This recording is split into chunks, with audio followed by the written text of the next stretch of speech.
తండ్రి కడు పేద అయిన, తల్లి కడు పేద. ఆ పేద స్థితిలో మా కుమార్తెను మంచిగా చదివించాలని కష్టపడి చదివించారు. అమ్మాయి నర్సింగ్ చేసింది, ఎవరినో ప్రేమించిందట, నాకు అన్నిచ్చి పెళ్లి చేయను. వీళ్ళు ఎంక్వైరీ చేశారు.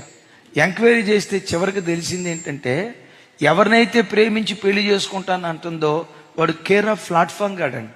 నంబర్ 1 సోమరిపోతో నాకు ఇచ్చి పెళ్లి చేస్తావా, నీ జీవితం పాడైపోద్ది, వాళ్ళు వేరు, వద్దు నా మాట విను అని అంటే ఆగాక అని చెప్పి ఒకరోజు తల్లిదండ్రులు ఒళ్ళు నొప్పులు అని చెప్పి మాట్లాడుతూ ఉంటే, ఇంజెక్షన్ ఇస్తాను మమ్మీ, ఇంజెక్షన్ డాడీ అని చెప్పి ఆ ఇంజెక్షన్ ఓ రకంగా పాయిజన్ టైప్, ఆ హైడోస్ ఇంజెక్షన్ ఇచ్చి కన్న తల్లిని తండ్రిని ఇద్దరిని చంపేసింది. ఈ రోజుల్లో పిల్లలు ఎలా అయిపోయారో, ఆటో డ్రైవర్ తండ్రి దగ్గరకు వచ్చి అన్నాడట, దసరా పండగ కల్లా నాకు KTM బండి కొనిపెట్టు. తండ్రి ఆటో డ్రైవర్, ఉదయం నుంచి సాయంత్రం దాకా పనిచేస్తే 500-600 వస్తాయి.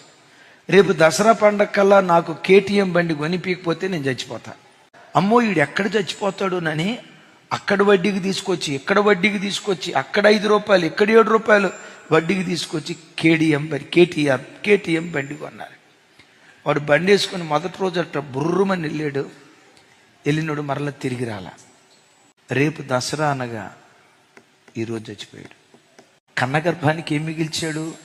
కడుపు కోత మిగిల్చాడు. నీ ఇంటికి నువ్వు జీవం పోయాలంటే నిన్ను నువ్వు చంపుకుంటూ రావాలి, నీ ఆశలు చంపుకుంటూ రావాలి, నీ కోరికలు చంపుకుంటూ రావాలి.